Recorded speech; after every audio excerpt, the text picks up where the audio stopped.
Hello, everyone! Tonight we're standing at a kitchen window with a black widow in her worn bathrobe, watching smoke curl up from the backyard where her husband once whispered to his roses every morning. Right now, the clock on the stove says 700, eh? Her coffee's gone cold in her hand, and her only son is out there in the dew-soaked grass, pouring gasoline on 15 years of love and patience, calling it just business.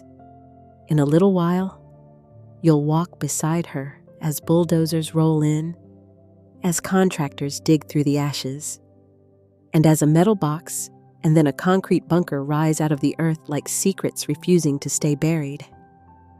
You'll sit with her in a hidden underground room lined with evidence and listen as she realizes that the man she loved spent his final months quietly building a fortress of proof and protection for her, and for a future where she is no one's victim ever again. If you've ever watched someone treat your memories like trash, or tried to erase the very place that holds your heart, this story might land so close to your own scars that you might not emotionally survive it. So, before you get too comfortable, take a moment to like the video and subscribe, but only if you truly enjoy what I do here. And while you're settling in, drop your city and your local time in the comments. I love seeing where you're listening from and how our little nighttime circle stretches across the map. Now, turn off the lights, maybe turn on a fan for a gentle hush of noise, and let's begin our journey together tonight. My husband cared for his garden for 15 years. When he passed away, my son set everything on fire and said, "Cry and accept it. It's time to start a profitable business here." But when the contractor began to dig, he shouted, "Madam, I found something unbelievable. I'm glad to have you here." Follow my story until the end and comment the city you're watching from so I can see how far my story has reached. I never thought I'd watch my own son destroy the thing my husband loved most in this world. But there I was, standing in my bathrobe at 7 in the morning, watching Marcus pour gasoline over Leonard's prize-winning roses. "Marcus, please," I whispered, my voice barely audible over the crackling flames. "Please don't do this." He didn't even look at me, just kept dousing the flower beds with that horrible liquid. His face said in that cold expression I'd been seeing more and more since Leonard's funeral 3 weeks ago. "Mom, you need to accept reality," he said, striking another match. "Dad's gone. These plants aren't bringing him back. And frankly, we need the money more than we need a garden." The roses went up first. Leonard's beloved David Austin roses that he'd babied for 15 years, pruning them every spring, talking to them like they were children. I watched the orange and pink petals curl and blacken, and it felt like watching Leonard die all over again. "Those roses won the county fair," I said, stepping closer. "Your father was so proud." "My father was a dreamer," Marcus interrupted, moving toward the vegetable garden. "Look where it got him. Look where it got you. This house is falling apart. Mom, the roof leaks. The foundation is cracking. We're sitting on prime real estate, and you want to keep playing in the dirt." I grabbed his arm, trying to stop him from lighting the tomato plants. Leonard spent every morning out here, every single morning for 15 years. This was his sanctuary. Marcus shook me off so roughly I stumbled backward. Leonard's dead mom in his sanctuary isn't paying the bills. The way he said Leonard's name, not Dad or Pop like he used to when he was younger, but Leonard, like my husband, was just some stranger, sent a chill through me. When had my son become so cold I've already spoken with the developer? Marcus continued, watching the flames spread to the herb garden. Bridgemont Commercial Group. They're interested in building a strip mall, restaurants, maybe a pharmacy, real businesses that'll bring in real money. But this is our home, I said, feeling tears start to burn my eyes. Your father built that gazebo with his own hands. He planted every single one of these. This isn't a home, Mom. It's a money pit. And I'm not going to stand by and watch you flush away my inheritance on sentiment. His inheritance. Not our family legacy. Not the place where he'd learned to ride a bike.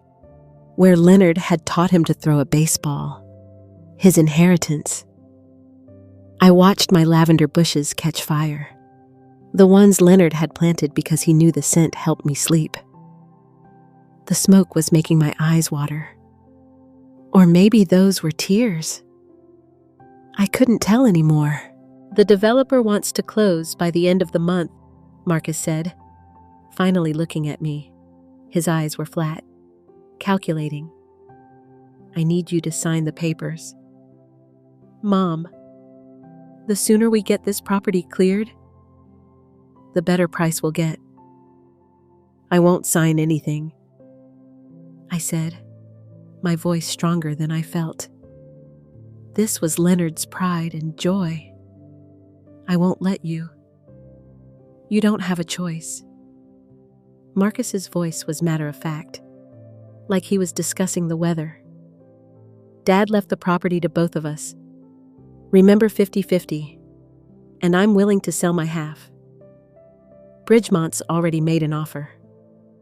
If you don't cooperate, they'll just buy me out and deal with you as a minority partner. My heart sank. I'd never paid much attention to the legal details when Leonard set up the will. I'd trusted him to handle everything like I always had. Now I was paying for that trust. Besides, Marcus added, kicking at a burning marigold. What are you going to do? Maintain this place by yourself? You're 65 years old. Mom, you can barely handle the grocery shopping. That hurt worse than watching the garden burn. Leonard had always helped with the heavy lifting, the driving, the complicated parts of daily life. Without him, I felt lost, overwhelmed by simple tasks that had once seemed effortless. I can learn, I said weakly. Marcus laughed, but there was no humor in it. Learn how to mow. 3 acres by yourself. How to fix the irrigation system when it breaks. How to pay property taxes with your Social Security check. Each question hit like a physical blow because I didn't have good answers. Leonard had handled the yard work, the maintenance, the finances. I'd been content to let him manage everything while I focused on the house, the cooking, the quiet domestic routines that had filled our 40 years together. The insurance money from Dad's life insurance will only last so long, Marcus continued. And then what? You'll lose this place anyway. Except you'll have nothing to show for it. He was probably right about the money. Leonard's medical bills in his final months had eaten through most of our savings. The life insurance payout seemed like a lot at first, but I was learning how quickly expenses added up when you were living alone. I just need some time, I said, watching the flames consume Leonard's prize-winning sunflowers. To think, to figure things out. Time is money, Mom, and money is something we don't have much of. Marcus pulled out his phone and showed me a photograph. This is what Bridgemont wants to build here. See, it's going to be beautiful, modern, useful. The picture showed a generic strip mall with beige siding and lots of asphalt. Nothing like the living, breathing garden Leonard had created with his own hands. People need places to shop, places to eat, Marcus said. This garden doesn't serve anybody except the bugs and the birds. It served your father. I whispered. It served me. Yeah, well, you're not the only people in the world. The casual cruelty in his voice made me step back. This wasn't the son I'd raised, the little boy who used to help Leonard plant seeds and water the seedlings. This was a stranger wearing my child's face.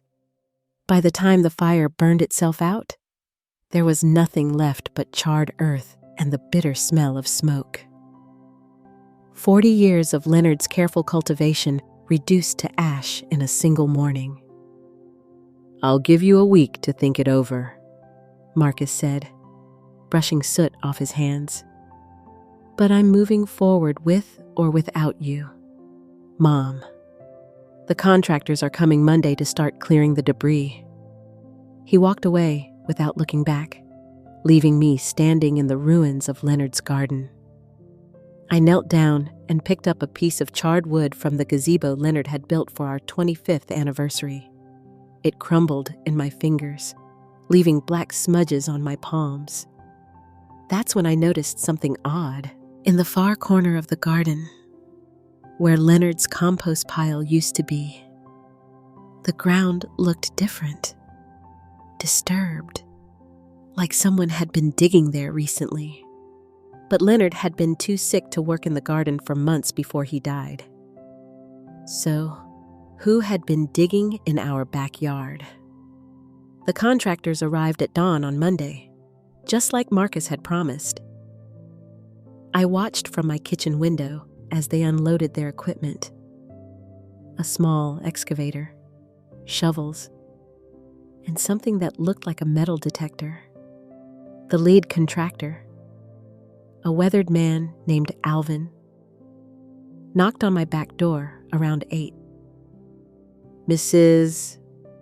Holloway? He said, removing his baseball cap. Your son hired us to clear this lot. He said you might have some concerns. Some concerns like watching strangers dig up the place where my husband had spent the happiest hours of his life. How long will this take? I asked, wrapping my cardigan tighter around my shoulders. Couple weeks probably. We need to remove all the root systems, level the ground, maybe bring in some fresh topsoil.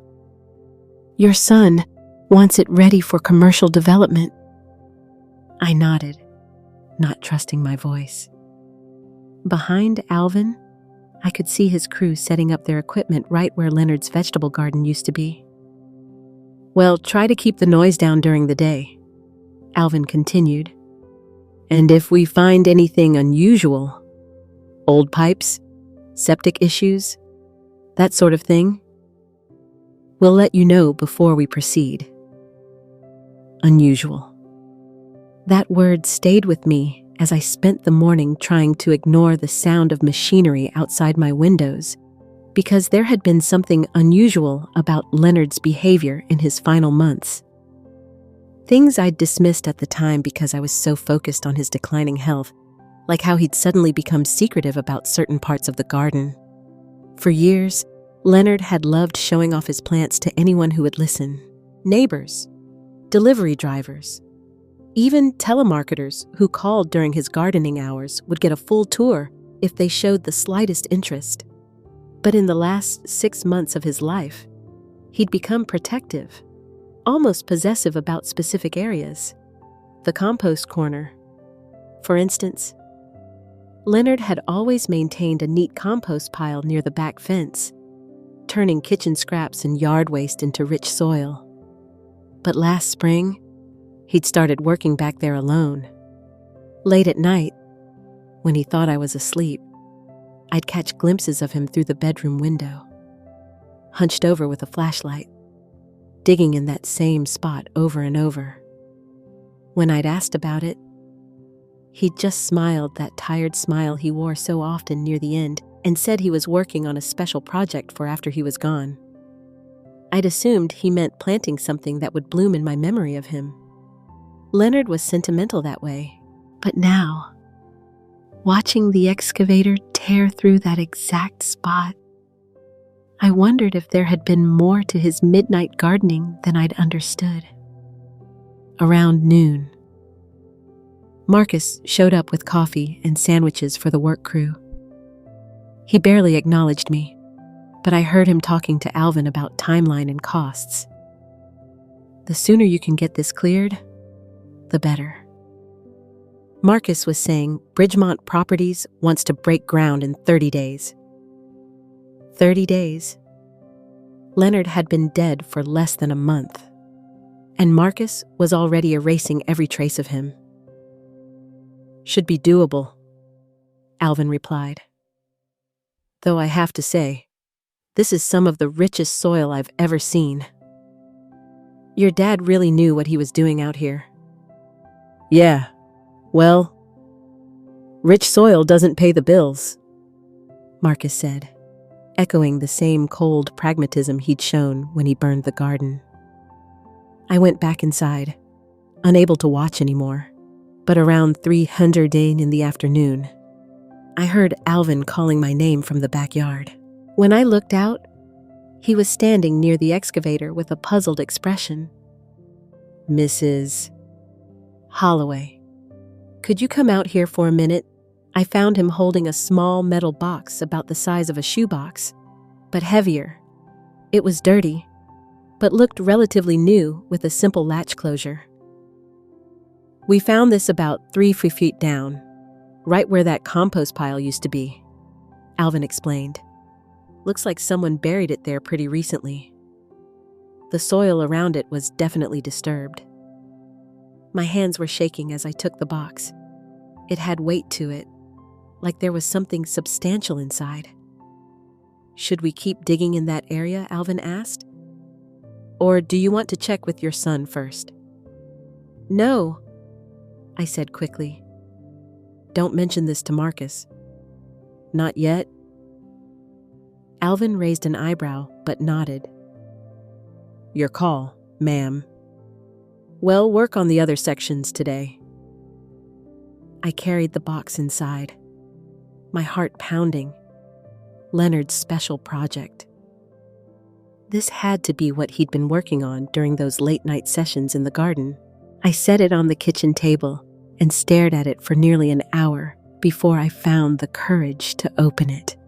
Inside, wrapped in plastic bags to protect them from moisture, were dozens of documents, bank statements, legal papers, photographs, and a letter addressed to me in Leonard's careful handwriting. My dearest Loretta, it began. If you're reading this, then I'm gone. And I pray you found this before anyone else did. I've discovered some things about Marcus that I didn't have the heart to tell you while I was alive. But you need to know the truth about our son. My hands were trembling so badly I could barely hold the letter steady. Leonard's writing was shakier than usual, clearly written during his illness. But every word was deliberate. I've been watching our bank accounts more carefully since I got sick, and I've noticed some irregularities. Money disappearing in small amounts, always when you were out running errands or at your book club. At first, I thought it was just confusion on my part. You know how the medications made my thinking fuzzy sometimes. I remembered those medications, the way they made Leonard drowsy and forgetful. I'd taken over more of the daily responsibilities because he seemed so overwhelmed by simple tasks. But I started keeping better records, and the pattern became clear. Marcus has been taking money from our joint checking account.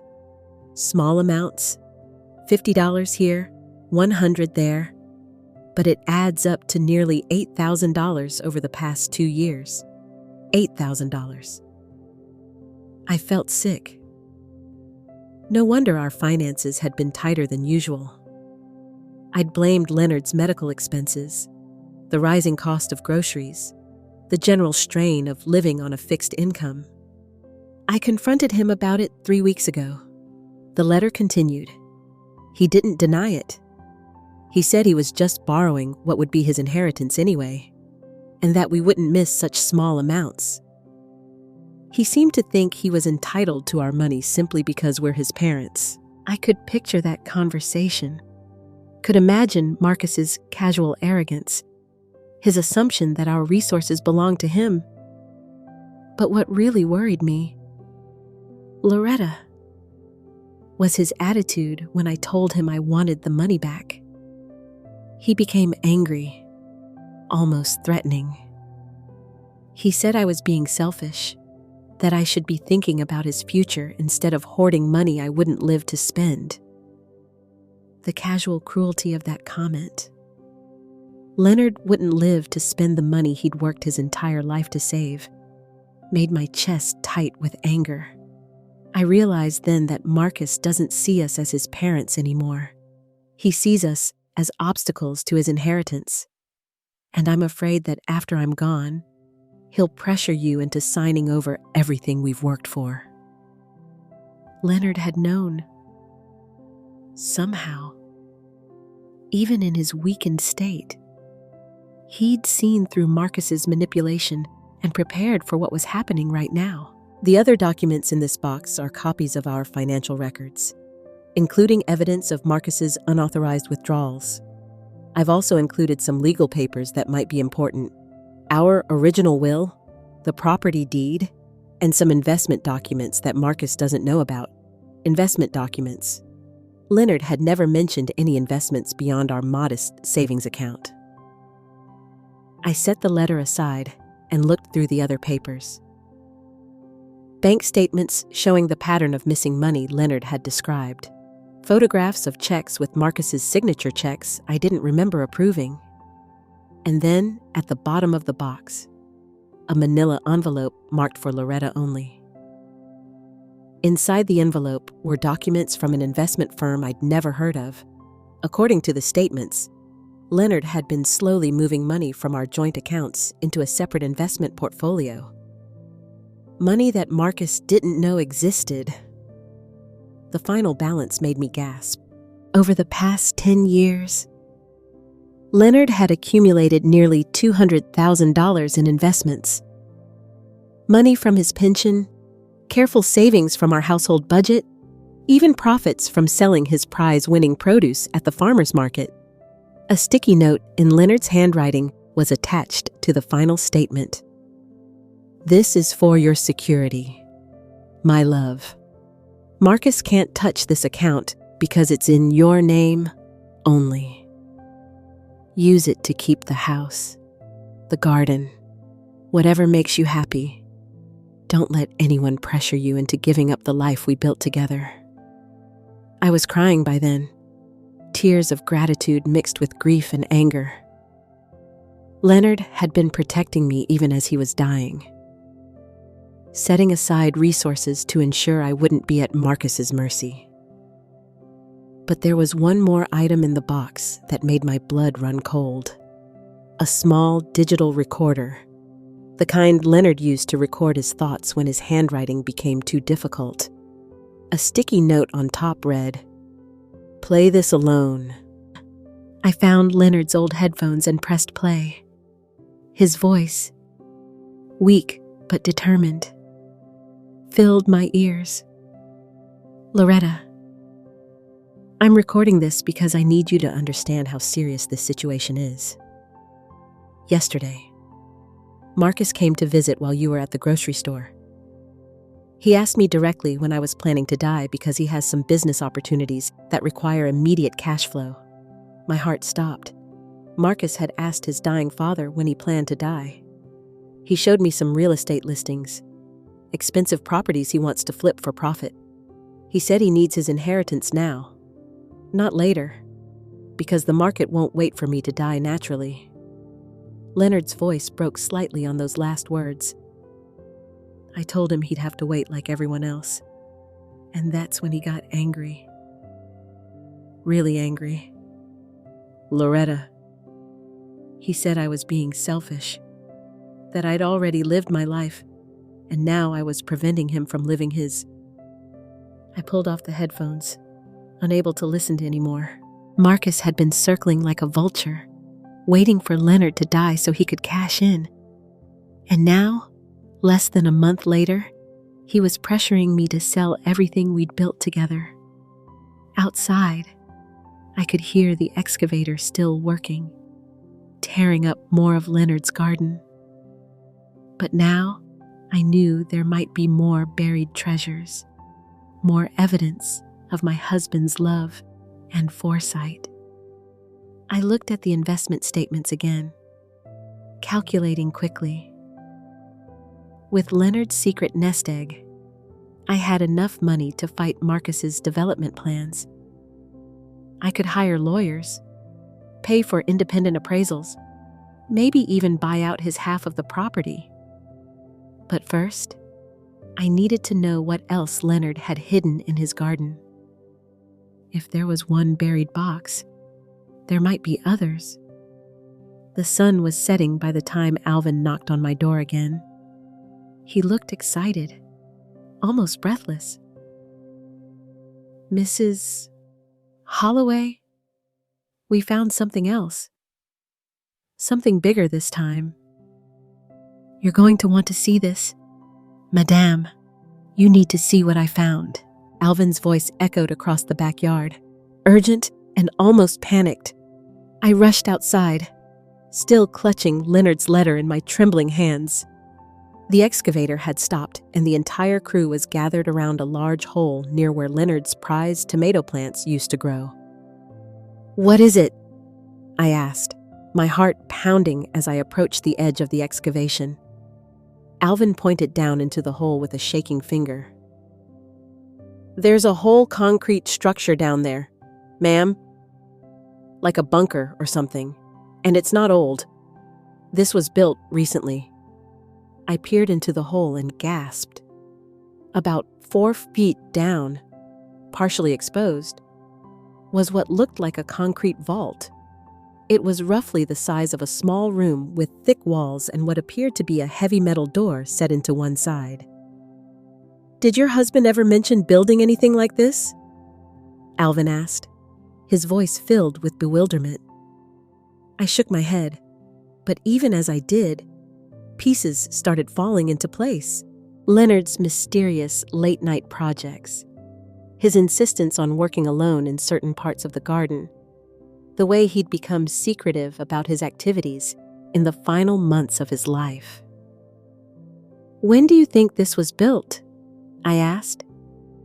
"Hard to say exactly, but the concrete looks fresh. Maybe within the last year or two. This would have been a major project. Somebody knew what they were doing." A year or two? Right around the time Leonard started acting differently about the garden. Right around the time he began those midnight digging sessions. "Mrs. Holloway," Alvin continued, "I think we should stop work until we figure out what this is. Could be a septic tank. Could be storage. Could be... well, I don't know what it could be, but it's not something you typically find in a residential backyard." Before I could respond, I heard the familiar sound of Marcus's car pulling into the driveway. My stomach dropped. He wasn't supposed to be here until later. "Don't say anything to my son about this," I whispered urgently to Alvin. "Not yet." Alvin looked confused, but nodded. "Should we cover it up?" "Yes. Quickly."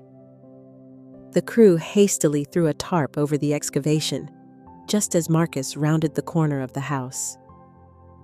He was carrying a briefcase and wearing the same predatory expression he'd had when he burned Leonard's garden. "How's the progress going?" he asked Alvin, scanning the yard with satisfaction. "Looks like you're making good time." "We're moving along," Alvin replied carefully. "Should have the area cleared within the week." I noticed Alvin didn't mention the concrete structure, and I felt a rush of gratitude toward this stranger who was helping protect whatever secret Leonard had left for me. "Excellent," Marcus said, opening his briefcase. "I brought the final contracts for Mom to sign. Bridgemont Properties wants to close as soon as possible." He pulled out a thick stack of papers and thrust them toward me. Just sign where the yellow tabs are. Mom, I've already reviewed everything. I looked at the documents without really seeing them, my mind still reeling from the discovery in the garden.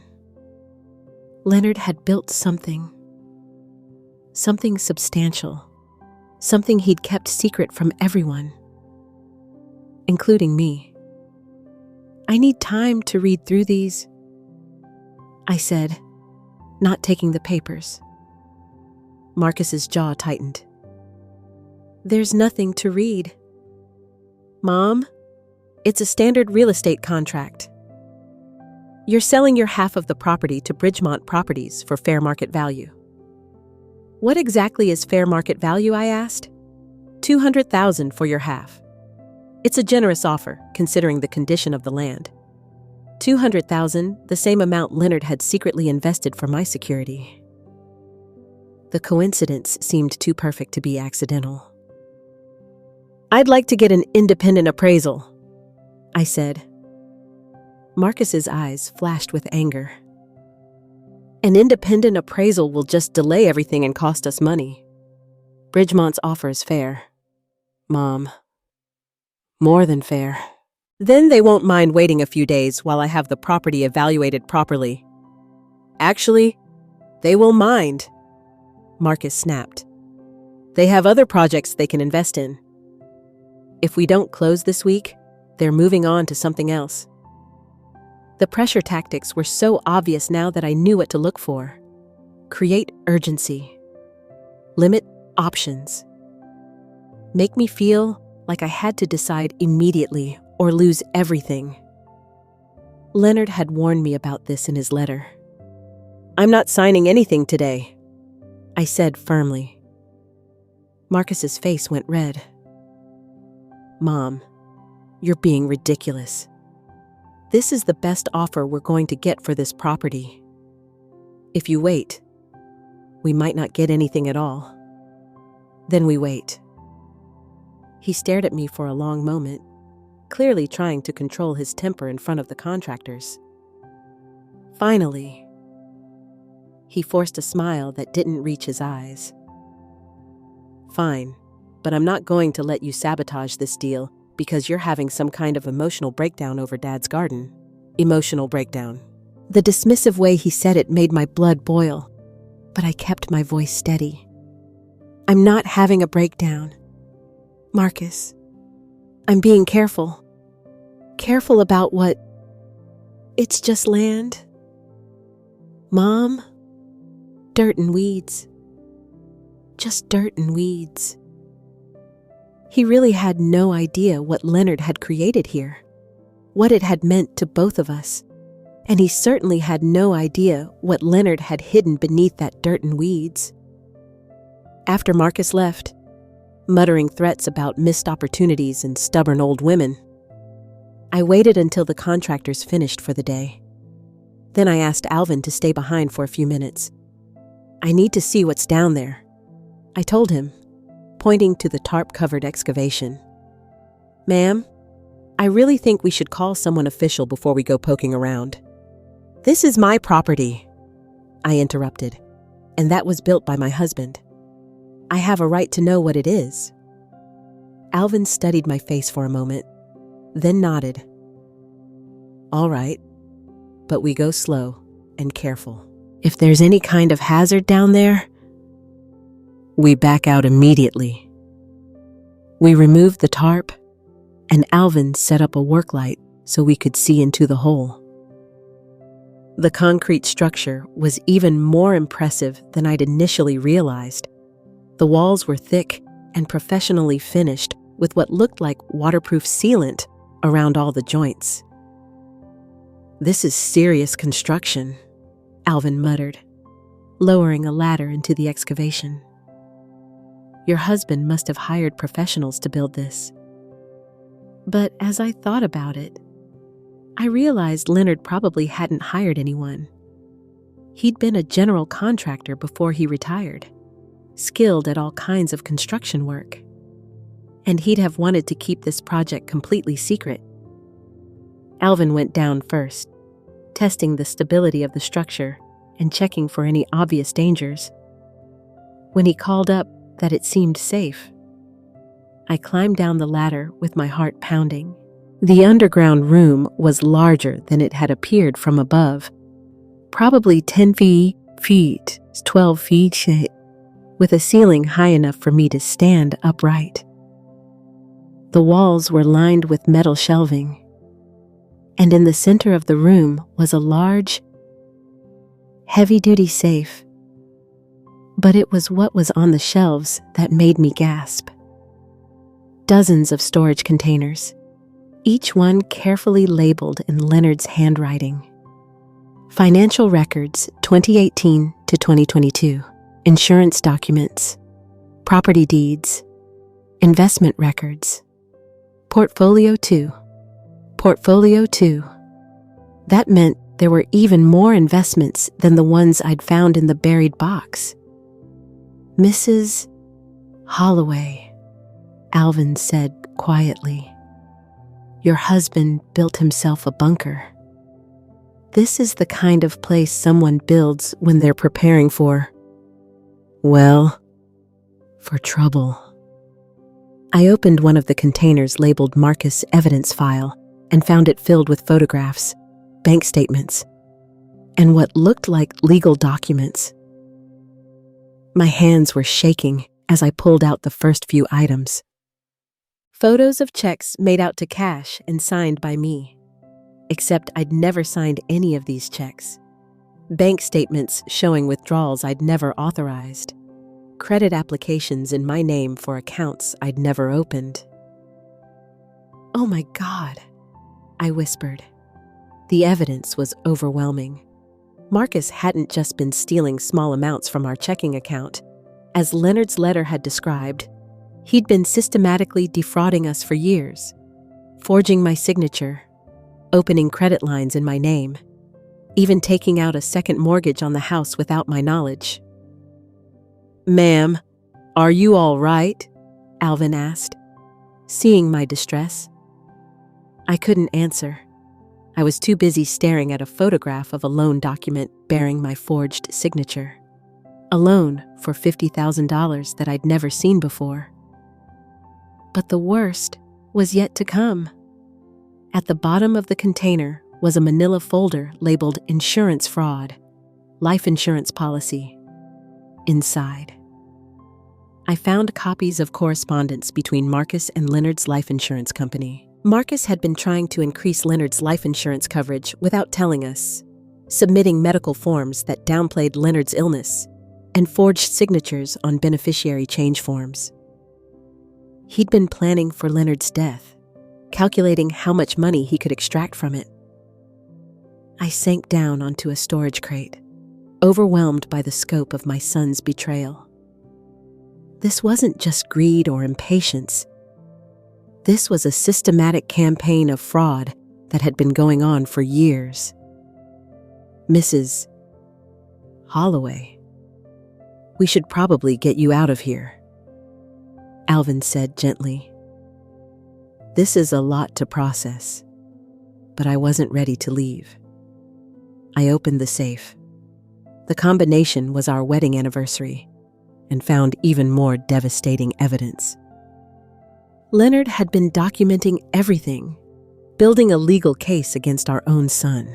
The safe contained original documents that Marcus thought had been destroyed, backup copies of financial records showing the true state of our assets, and detailed notes in Leonard's handwriting about each fraudulent transaction he'd discovered.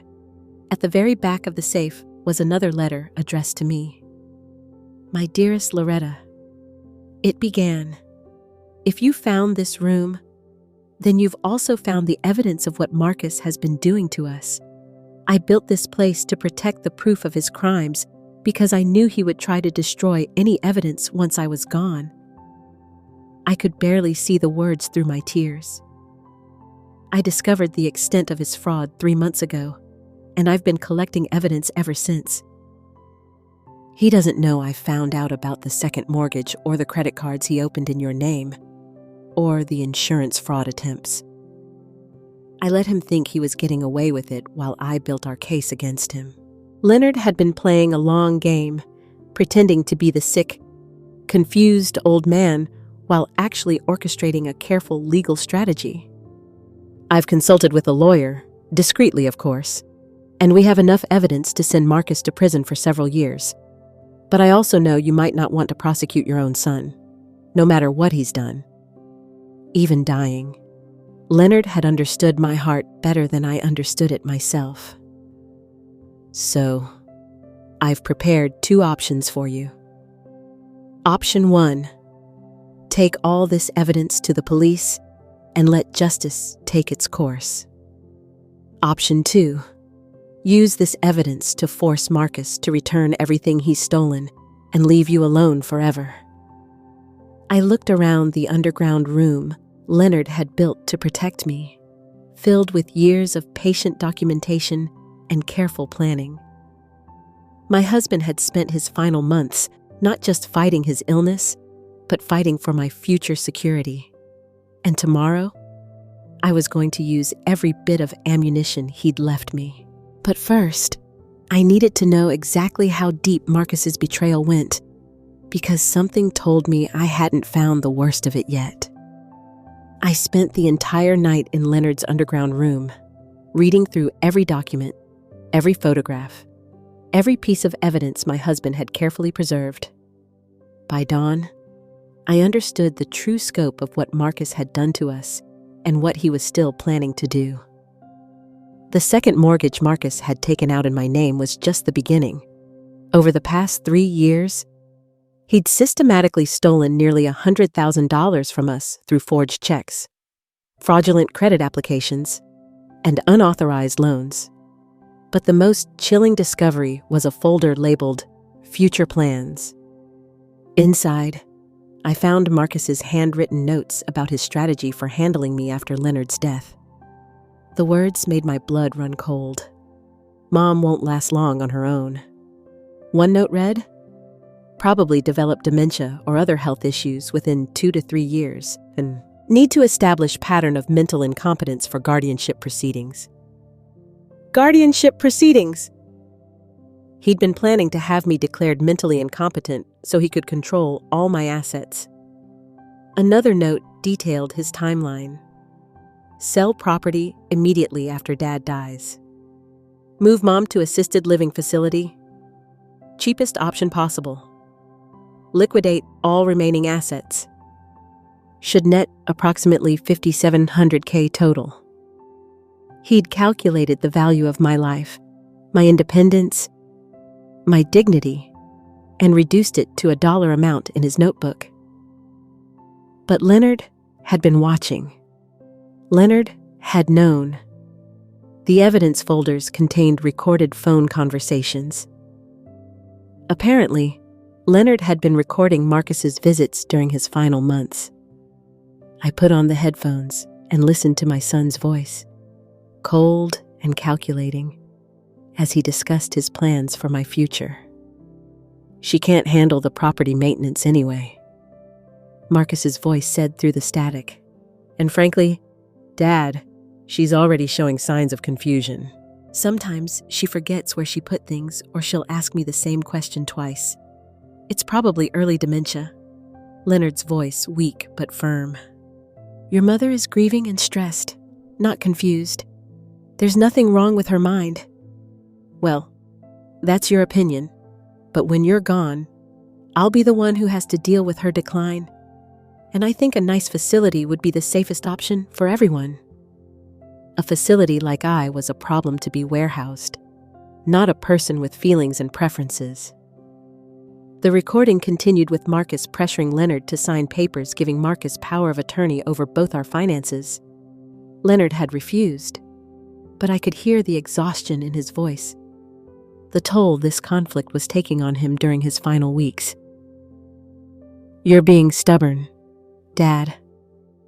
I'm trying to help you plan for Mom's future, and you're making this harder than it needs to be. I've already planned for your mother's future, Leonard had replied, and it doesn't involve you controlling her money or her life. That's when I heard Marcus's mask slip completely. Fine, But when you're dead and she's wandering around that house talking to herself, don't expect me to clean up your mess. I'll do what needs to be done with or without your permission." The threat was clear. Once Leonard was gone, Marcus planned to take control of everything, regardless of what I wanted. I pulled off the headphones, shaking with rage and heartbreak. This was my son, the baby I'd nursed through countless childhood illnesses, the boy I'd cheered for at Little League games, the young man I'd been so proud to see graduate college and start his own business. When had he become this monster? But I didn't have time to mourn the son I'd lost because the current situation required all my attention. According to the timeline in Marcus's notes, he expected to have me out of the house and into managed care within 6 months of Leonard's death. We were already a month in. I climbed out of the underground room as the sun was rising, carrying one of Leonard's evidence folders. Alvin arrived shortly after, looking concerned when he saw my red-rimmed eyes and exhausted appearance. "Mrs. Holloway, did you stay out here all night? I needed to understand what my husband left for me," I said simply. Before Alvin could respond, we heard Marcus's car in the driveway again, but this time, he wasn't alone. I recognized the woman who got out of the passenger seat, Carla Benton, a local real estate agent known for her aggressive sales tactics. "Good morning, Mom," Marcus said, his voice artificially cheerful. "I brought Carla to help us finalize the property sale." Carla smiled at me with the kind of practiced sympathy reserved for elderly people who needed to be managed rather than consulted. "Mrs. Holloway, I'm so sorry for your loss," she said. "Marcus tells me you're ready to move forward with selling the property. That's very wise. Maintaining a large property at your age can be quite overwhelming." "At your age?" The condescending phrase made my jaw clench. "I haven't decided to sell anything yet," I said firmly. Carla's smile flickered. "Oh, but Marcus said you'd already agreed to the Bridgemont Properties offer. I have all the paperwork right here, ready for your signature." She pulled out another stack of contracts, slightly different from the ones Marcus had shown me yesterday. "What's different about these papers?" I asked. "Just some minor clarifications," Marcus said quickly. "Nothing important." But I'd learned not to trust anything Marcus called minor. I took the contracts and started reading them carefully, ignoring Carla's impatient sighing and Marcus's increasingly irritated fidgeting. The differences weren't minor at all. These new contracts included clauses giving Marcus power of attorney over my finances, authorization for him to make decisions about my care and living arrangements, and language that suggested I was mentally incompetent to handle my own affairs. "This says you have the authority to determine where I live," I said, looking up at Marcus. "It's just a precaution. Mom, in case your health declines and you need help making decisions." "My health is fine for now," Marcus said, "but you're not getting any younger. And honestly, you've seemed a bit confused lately. Forgetful." Carla nodded sympathetically. "It's very common at your age." "Mrs. Holloway, my own mother went through the same thing. Sometimes the kindest thing we can do for our elderly parents is help them make practical decisions before their judgment becomes compromised." Compromised? They were setting up the narrative Leonard had warned me about, establishing a pattern of supposed mental decline to justify taking control of my life. "I'm not signing these," I said, setting the papers down. Marcus's patience finally snapped. "Mom, you're being ridiculous. This property is too much for you to handle alone. You can barely remember to pay the utilities on time." That was a lie. I'd never been late with a utility payment in my life. But I realized it didn't matter what was true. Marcus was creating a story about my incompetence, and he'd tell that story to anyone who would listen until people started believing it. I think I understand the situation now, I said calmly. Good, Carla said, reaching for her pen. Then let's get these signed so you can move on to the next chapter of your life. The next chapter of my life doesn't include either of you, I replied. Both Carla and Marcus stared at me in surprise. I know about the second mortgage, I continued, watching Marcus's face go pale. I know about the forged checks. I know about the credit cards you opened in my name. I know about all of it. Marcus recovered quickly, forcing a laugh. Mom, you're confused. I don't know what you think you found, but I pulled out one of the photographs from Leonard's evidence file. A clear image of a check for $3,000 made out to cash with my signature, except the handwriting was obviously Marcus's. Are you going to tell me I signed this check? I asked. Marcus looked at the photo, and I watched his expression cycle through surprise, anger, and calculation. Where did you get that? Your father left it for me along with documentation of every fraudulent transaction you've made over the past 3 years.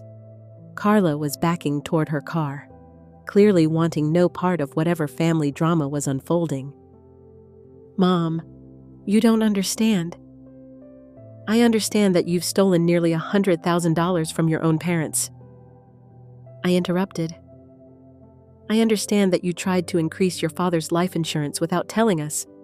I understand that you've been planning to have me declared mentally incompetent, so you can steal the rest of our assets. Marcus's mask was completely gone now, replaced by the cold fury I'd glimpsed when he burned Leonard's garden. That money was going to be mine anyway, he snarled. You and Dad were just hoarding it, letting it sit in accounts earning nothing while I had real investment opportunities. That money was for our security in our old age. Your old age? Marcus laughed harshly. Mom, you're already old. How much longer do you think you're going to live? Another 10 years. 15. Why should that money sit in a bank when I could be using it to build something meaningful? The casual way he discussed my death, as if it were just an inconvenient delay in his business plans, took my breath away. I thought you were stealing because you were desperate, I said quietly. But you're stealing because you think you deserve it. I do deserve it, Marcus shot back. I'm your only child. Everything you have is going to come to me eventually anyway. I was just accessing it a little early without permission by forging my signature and committing fraud. By being practical, Dad was too stubborn to see the big picture. But I thought you were smarter than that. I looked at this man who shared my DNA, but seemed to have none of my values, none of Leonard's integrity, none of the love and kindness I'd tried to instill in him during his childhood. Your father left me more than just evidence of your crimes, I said. He left me the means to fight you, for the first time. I saw uncertainty flicker in Marcus's eyes. What do you mean? I smiled, thinking of Leonard's secret investments, his carefully planned legal strategy, his underground room full of protective evidence. I mean that your inheritance just became a lot smaller, and your freedom might be too, depending on what you do next. Marcus stared at me for a long moment, processing this new reality where his elderly mother wasn't the helpless victim he'd expected. You can't prove any of this, he said finally. I pulled out another folder from Leonard's collection, this one containing bank records, photographs, and legal documents that would make any prosecutor's case extremely easy to prove. Harold was very thorough, I said simply. That's when Marcus made his final mistake. Instead of backing down, instead of apologizing, instead of trying to make amends for what he'd done, he doubled down. Fine, he said, his voice low and dangerous. If you want to play hardball, we'll play hardball. But remember, Mom, I know where you live. I know your routines. I know how vulnerable you are. The threat was unmistakable, and it was exactly what Leonard had predicted would happen. Marcus's threat hung in the air like smoke from his father's burned garden. But instead of fear, I felt something I hadn't experienced in years. Power. Leonard had prepared for this moment, and I was finally ready to use the weapons he'd left me. I think you should leave now, I said quietly. This isn't over, Mom. Marcus's voice was cold, calculating. You can't hide behind Dad's ghost forever. And when you fall, and you will fall, don't expect me to catch you. After he drove away, tires squealing in anger, I went back to Leonard's underground room. There was one more folder I hadn't opened yet, labeled Emergency Protocol. Inside, I found detailed instructions in Leonard's careful handwriting, along with business cards for lawyers, accountants, and private investigators. If Marcus threatens you directly, Leonard had written, it means he's desperate and dangerous. Follow these steps exactly. The first step was to call Detective Renee Carter, whose card was paperclipped to Leonard's notes. Apparently, Leonard had been building a relationship with local law enforcement, sharing information about Marcus's financial crimes while he was still alive. Detective Carter arrived within an hour, a sharp-eyed woman in her 40s who treated me with respect rather than the condescending sympathy I'd grown accustomed to from people dealing with elderly victims. Mr. Holloway contacted us several months ago, she explained as we sat in my kitchen. He was concerned about ongoing financial fraud, but wanted to document everything thoroughly before moving forward. He was very protective of you. Didn't want you to know about the investigation until after his death.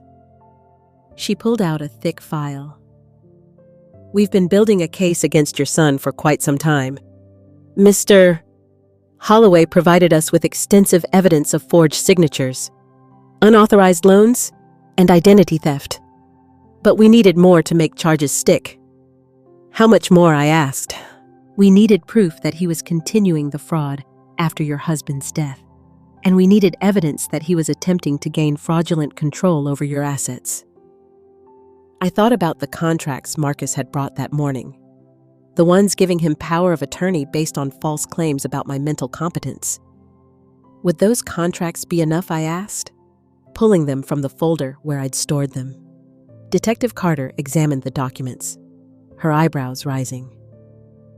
These are definitely fraudulent.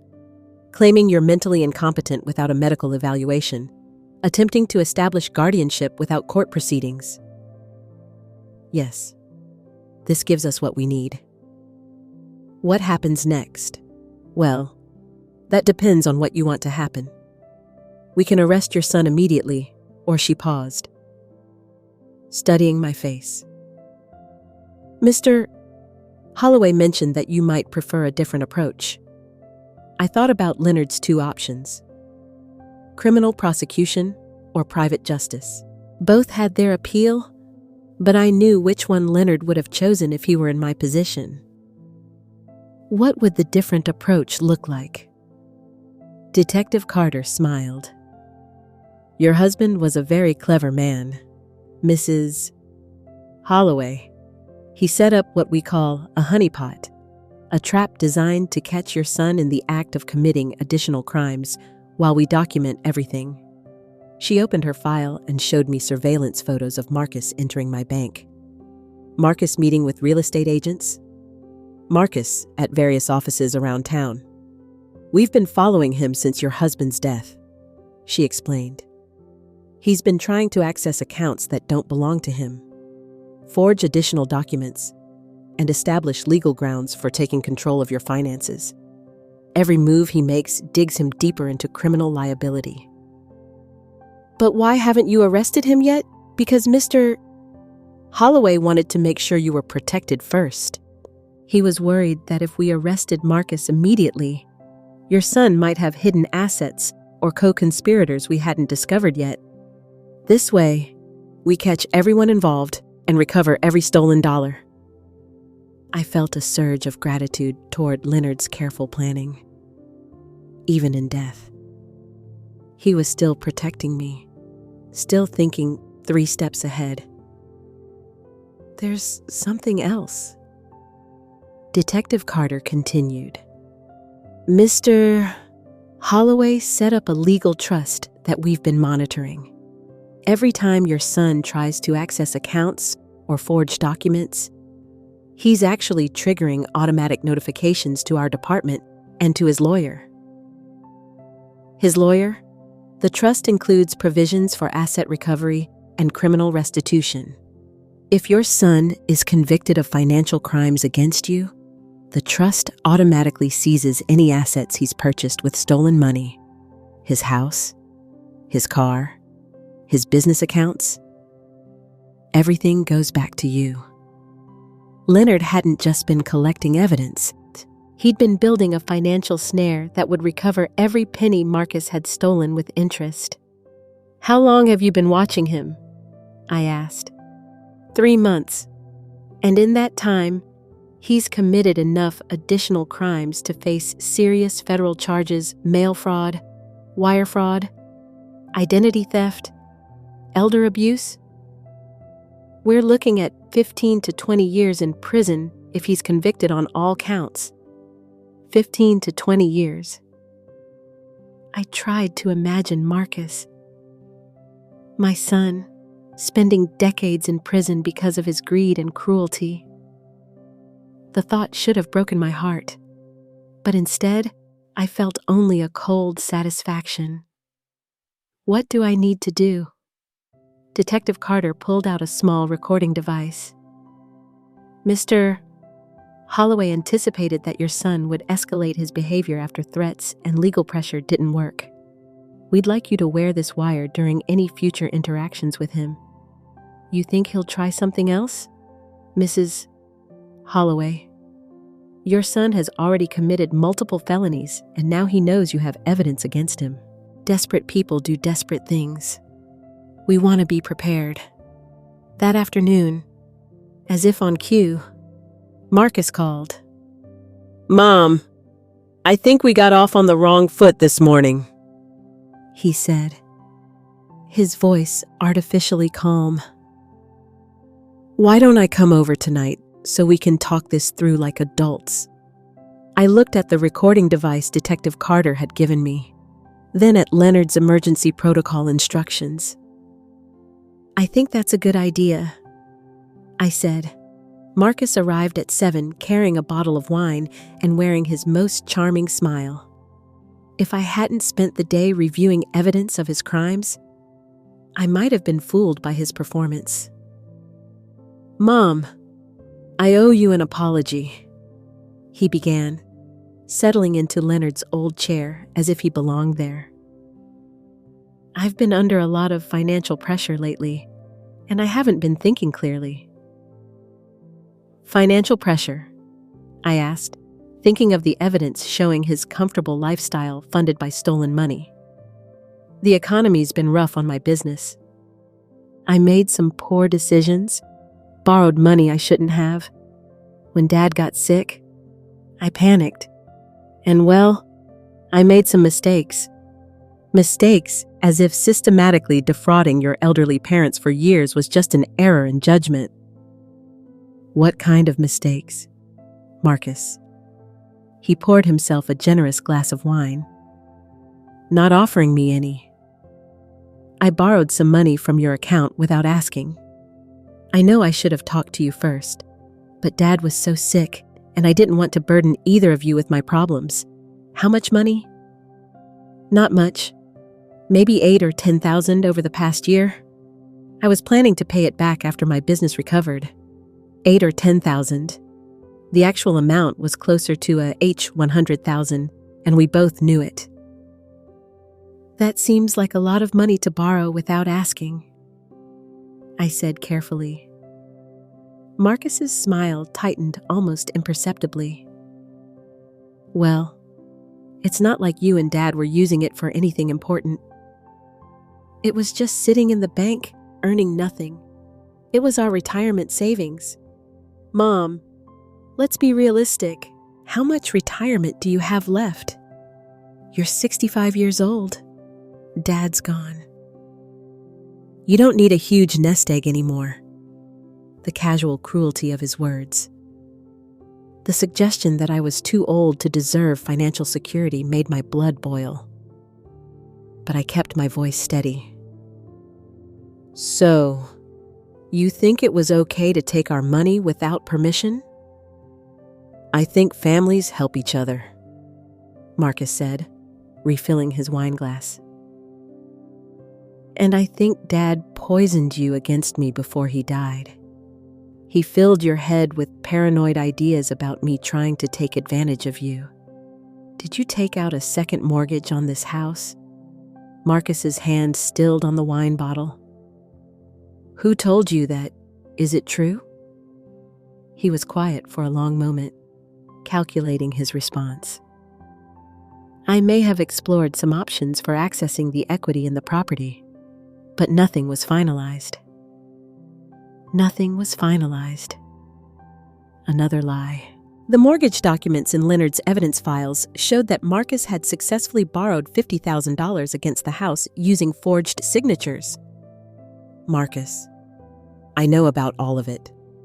The checks, the credit cards, the insurance fraud attempts. Your father documented everything. His charming mask finally slipped. Fine. You want the truth? Here's the truth. I took that money because I deserved it. I'm your only child. Mom, everything you have is going to come to me eventually anyway. I was just accessing my inheritance a little early. By committing fraud, by being practical. Dad was a fool. Hoarding money, he was never going to spend. At least I was using it productively. Investing it in opportunities that could benefit our whole family. What opportunities? Marcus smiled. But there was something cold and predatory in his expression. Real estate deals, business ventures, the kind of investments that require capital up front but pay off big in the long run. Using money you stole from us. Using money that was going to be mine anyway. I could see the recording device's tiny light blinking, capturing every word of his confession. What about the contracts you brought this morning? I asked. The ones claiming I'm mentally incompetent. Marcus leaned forward, his voice dropping to something almost threatening. Mom, you're not getting any younger. Your memory isn't what it used to be. Sometimes you seem confused, forgetful. It might be time to consider letting someone else handle the complicated financial decisions. Someone like you. I'm your son. I love you. I want what's best for you. The lie came so easily, so smoothly, that I wondered how many times he'd practiced it and what would be best for me. A nice assisted living facility. Somewhere safe, where you don't have to worry about maintaining this big house or managing complicated financial matters. Somewhere where professionals can take care of you. A facility where he could control my assets while I slowly died in institutional care. What if I don't want to live in a facility? Marcus's smile disappeared entirely. Mom, you might not have a choice.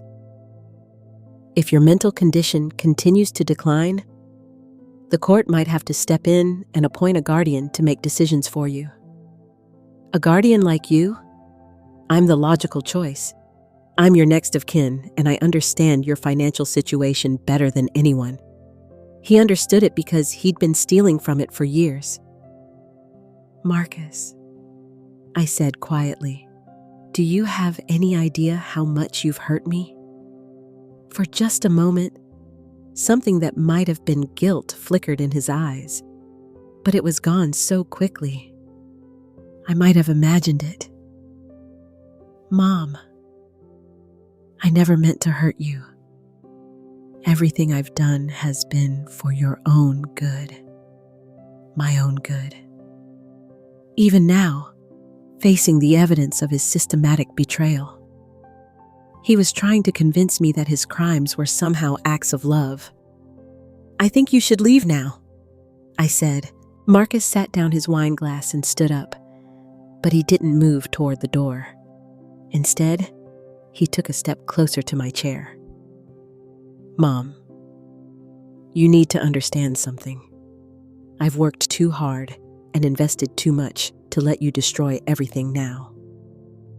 If you try to cause problems for me, if you try to interfere with my business dealings, there will be consequences. What kind of consequences? His voice dropped to a whisper, but the recording device caught every word. You're an old woman living alone in a big house. Accidents happen all the time. Falls downstairs, kitchen fires, heart attacks brought on by stress. It would be very sad, but not particularly suspicious. The threat was unmistakable. My own son was threatening to kill me. But instead of fear, I felt a strange sense of relief because Leonard had predicted this, too. And now I had everything I needed to destroy Marcus completely. The recording device had captured everything. Marcus's confessions, his threats, his casual discussion of murdering his own mother. As he walked toward the door, still believing he held all the power, I felt something I hadn't experienced since Leonard's death. Complete certainty about what came next. Good night, Mom, Marcus said, pausing at the threshold. Think carefully about what I said. You have until Friday to sign those property transfer documents. And if I don't, his smile was cold, reptilian. Then we'll have to explore other options. After his car disappeared down the driveway, I sat in the silence of my kitchen, holding the recording device that contained his downfall. Leonard had planned for this exact moment, had known that Marcus's greed would eventually drive him to desperation and threats. I called Detective Carter. We got it all. I told her. The confessions, the threats, everything.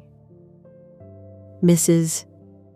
Holloway, are you somewhere safe right now? I'm home, but I don't think I'm in immediate danger. Marcus thinks he has until Friday to convince me.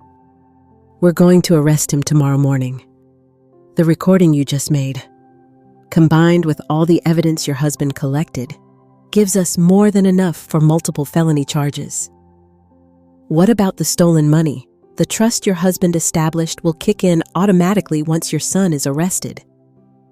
Every asset he purchased with stolen funds will be frozen and eventually transferred back to you. His house, his cars, his business accounts, everything. I should have felt satisfaction, but all I felt was exhaustion. 40 years of marriage, 37 years of motherhood, and it had come to this. My own son threatening to murder me for money. Detective Carter, there's something else Leonard left for me. Something I think you should see. The next morning, I led Detective Carter and 2 federal agents down into Leonard's underground bunker. They stood in amazement as I showed them the carefully organized evidence files, the recorded conversations, the detailed financial documentation of Marcus's crimes. This is the most thorough evidence collection I've ever seen from a civilian. One of the federal agents said, "Your husband missed his calling as a detective. He was just a man protecting his wife," I replied. But there was one more revelation waiting in Leonard's sanctuary, in a folder labeled Final Instructions. I found documents I'd never seen before. Papers showing that Leonard had quietly transferred ownership of our house into an irrevocable trust 6 months before his death. According to the legal paperwork, I had lifetime use of the property, but ownership would pass to a charity upon my death, not to Marcus. My son's careful plans to inherit everything had been thwarted before Leonard even died. "He knew," I whispered, staring at the documents. "Oh, he knew exactly what Marcus was planning, and he made sure it could never happen." Detective Carter examined the trust papers. "Mrs. Holloway, do you realize what this means? Every crime your son committed was pointless. He was never going to inherit this property anyway." The irony was perfect. Marcus had destroyed his relationship with his parents, committed multiple felonies, and thrown away any chance of a normal life, all for money he was never going to receive. But Leonard's final gift was more than just financial protection. In the very last folder, I found architectural plans for rebuilding the garden. Every plant, every pathway, every carefully planned detail was documented in Leonard's precise draftsmanship. "Plant this in the spring after I'm gone," his note read. "But this time, you won't have to do it alone." Attached to the plans was a contract with a local landscaping company, already paid for, ready to begin work as soon as I gave the word. At 10 Hosier that morning, I watched from my kitchen window as Detective Carter and federal agents arrested Marcus in his driveway. He was still in his bathrobe, probably planning to spend the day figuring out how to pressure me further.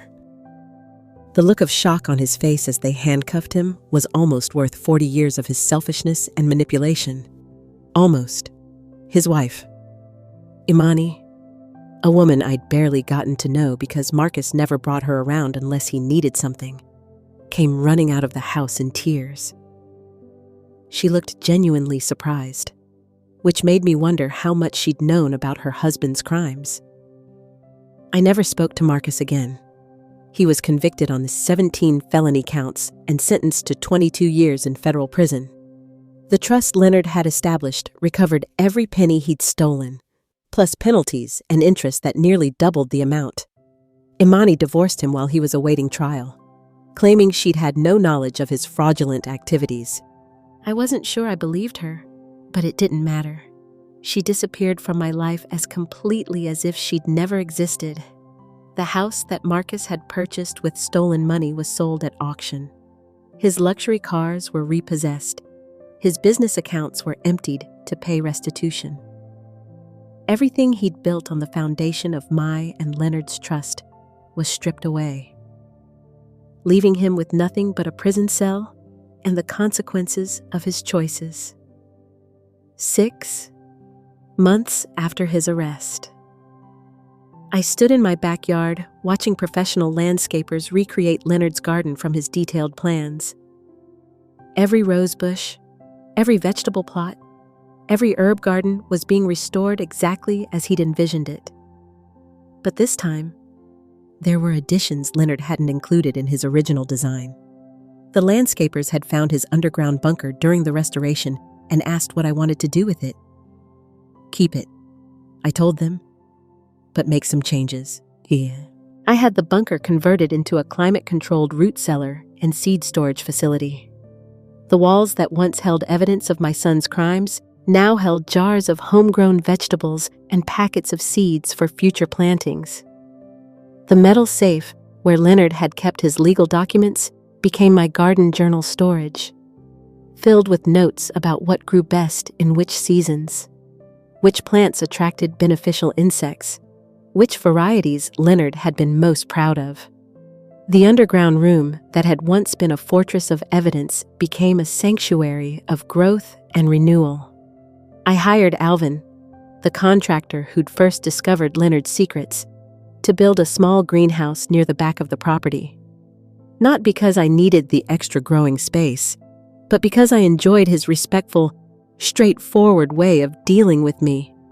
He never talked down to me, never suggested I was too old or too fragile for the work I wanted to do. "Your husband would be proud of what you've built here," Alvin said one afternoon as we planted tomato seedlings in the greenhouse.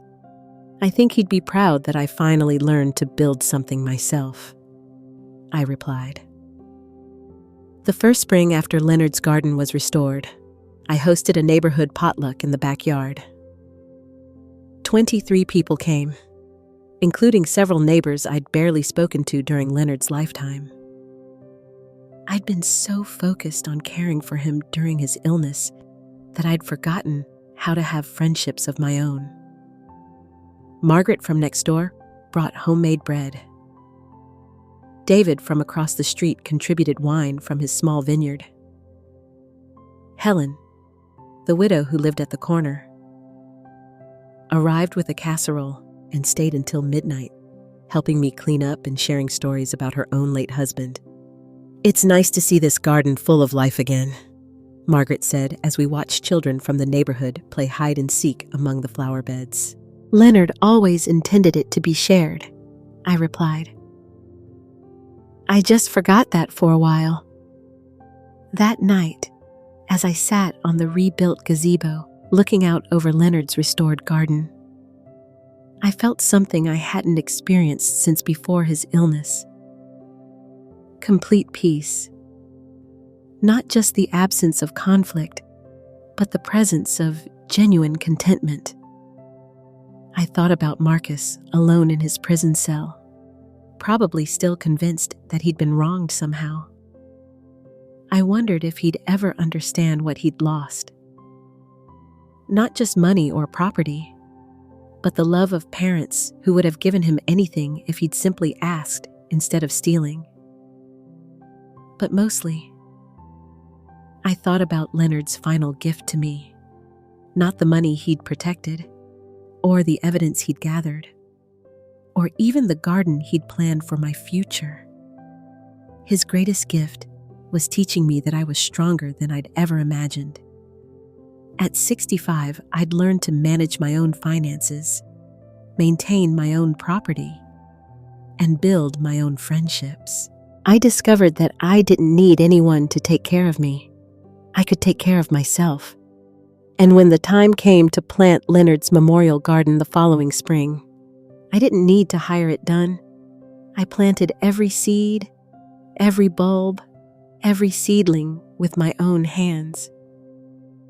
The garden grew more beautiful each year, but it was no longer Leonard's garden.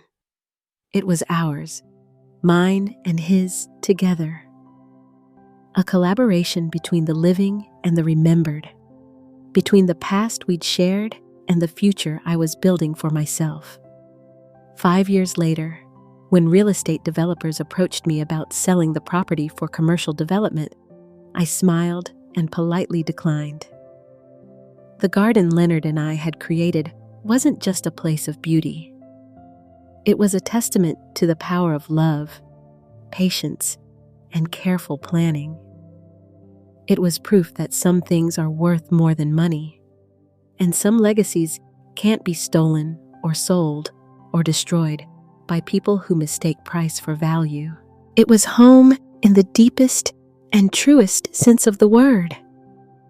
And unlike my son, it was mine to keep forever.